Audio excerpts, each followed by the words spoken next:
கிருஷ்ணகிரி மாவட்டத்தில் ஆதி திராவிடர் மற்றும் மிகவும் பிற்படுத்தப்பட்டோர் மக்களுக்கு அநீதி இழைப்பளிப்பது மற்றும் மக்களின் அடிப்படை கோரிக்கைகளை நிறைவேற்ற வலியுறுத்தி விடுதலை சிறுத்தைகள் கட்சி சார்பில் கண்டன ஆர்ப்பாட்டத்தில் சட்டமன்ற உறுப்பினர் ஆலூர் ஷாநவாஸ் கலந்து கொண்டு உரையாற்றினார்.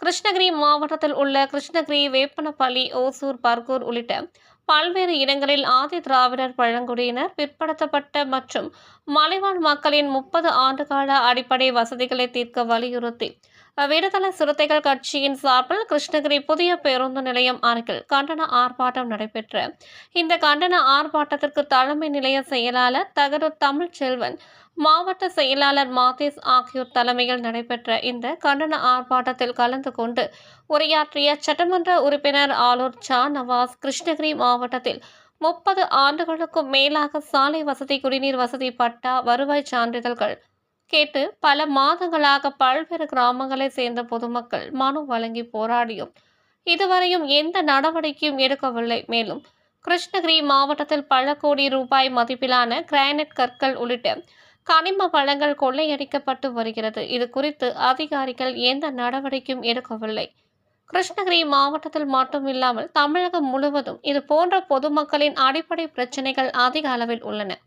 பொதுமக்கள் வழங்கும் மனுக்களை அதிகாரிகள் கிடப்பில் போடுவதாக குறிப்பிட்டார். தொடர்ந்து 2025ஆம் ஆண்டில் கூட பொதுமக்களின் அடிப்படை பிரச்சனையான பட்டா கேட்டு போராடும் நிலை உள்ளது. இந்த நிலையினை மாற்றி தமிழகம் முழுவதும் உள்ள பொதுமக்களின் நீண்ட கால கோரிக்கையான அடிப்படை பிரச்சனைகளை தீர்க்க வேண்டும். இந்த கோரிக்கைகளுக்காக தொடர்ந்து போராடுவோம் என்று கூறினார். அப்போது ஒன்றிய செயலாளர் ஆலப்பட்டி ரமேஷ் உள்ளிட்ட ஏராளமானவர்கள் இந்த ஆர்ப்பாட்டத்தில் கலந்து கொண்டனர். வேங்கை வயல் பிரச்சனையாக இருந்தாலும் சரி, எந்த பிரச்சனையாக இருந்தாலும் சரி, ஒவ்வொரு பகுதியிலும் மக்களாக இருந்தாலும் சரி, அதை கையில் எடுத்து போராடக்கூடிய ஒரே கட்சி விடுதலை சிறுத்தைகள் கட்சி. நாம் ஆளுங்கட்சி கூட்டணியில் இருக்கிறோமே, இந்த போராட்டத்தை நடத்தினால் ஆளுங்கட்சி கோபித்துக் கொண்டிருக்கிறோம்.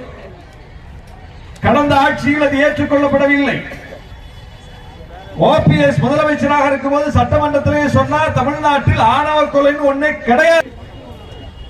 அப்ப இது அதிமுகவின் நிலைப்பாடு. அப்படிப்பட்ட திருமணங்களுக்கு சட்ட அங்கீகாரம் தமிழ்நாட்டில் கொடுக்கப்பட்டிருக்கிறது. அந்த கருத்தை ஏற்றுக்கொண்டிருக்கிற கட்சி, கொள்கையில் அதை பின்பற்றுகிற கட்சி இருக்கும்போது நாம் மீண்டும் வலியுறுத்துகிறோம், ஆணவ கொலை தடுப்பு சட்டம் வேண்டும் என்று இந்த கட்சியிடம் கேட்கிறோம், அவர்களுடைய ஆட்சியில் கேட்கிறோம். ஏனென்றால் ஆணவ படுகொலைகள் என்பது சுயமரியாதை திருமணம் என்பதற்கு நேர் எதிரானது. சுயமரியாதை ஆணவ படுகொலை. எனவே அவர்களின் கொள்கைக்கு எதிரான ஒன்று ஆணவ படுகொலை என்பது. வன்கொடுமை தடுப்பு சட்டத்தின் வழியே அதை வெறுமனே இதில் பாதிக்கப்படக்கூடியவர்கள் தலித் மக்கள் மட்டுமல்ல. ஒரு தலித் பாதிக்கப்பட்டால் SC/ST வன்கொடுமை தடுப்பு சட்டத்தின் கீழ் அதை அணுகலாம். ஆனால் தலித் அல்லாதவரும் பாதிக்கப்படுகிறார்கள், கொல்லப்படுகிறார்கள். சங்கர் படுகொலை செய்யப்பட்டார். எந்த சட்டத்தினாலே நீதி கொடுப்பீர்கள்? அப்ப ஆணவ கொலை தான் இதை சரி செய்ய முடியும் என்று நாம் ஒரு கோரிக்கை வைக்கிறோம். முதலமைச்சர் முடியாதுன்னு சொல்லிட்டார்.